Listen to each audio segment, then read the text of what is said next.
Understanding, don't be a busybody. Hello, everyone. Welcome back to our channel, where we dive into the fascinating world of the English language. Today, we're going to explore a very interesting phrase, don't be a busybody. This might sound a bit quirky at first, but by the end of this video, you'll understand not just what it means, but also how you can use it in everyday conversations.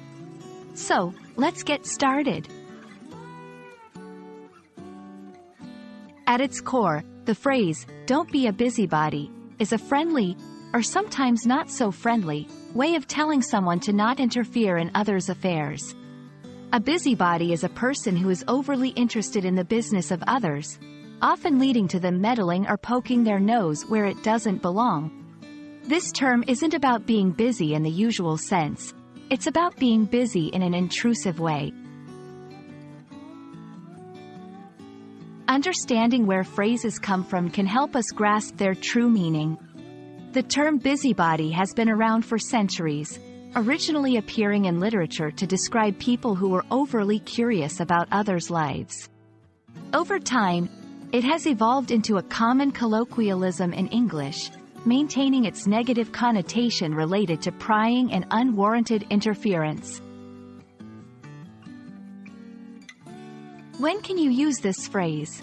If you notice someone asking too many personal questions or getting involved in situations they're not a part of, saying, "Don't be a busybody," is a way to remind them to respect boundaries.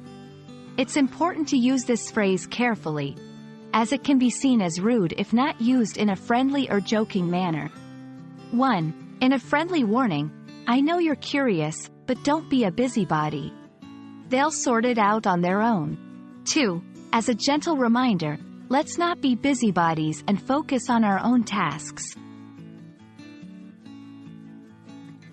It's fascinating to note that the concept of a busybody exists across many cultures, though it might be expressed differently. In English-speaking contexts, using this phrase might be straightforward, but always consider the tone and relationship you have with the person you're speaking to. It's a phrase best used among friends or in a light-hearted setting. And there you have it. Understanding the phrase, don't be a busybody, not only adds a colorful expression to your English repertoire but also offers insight into the importance of personal boundaries.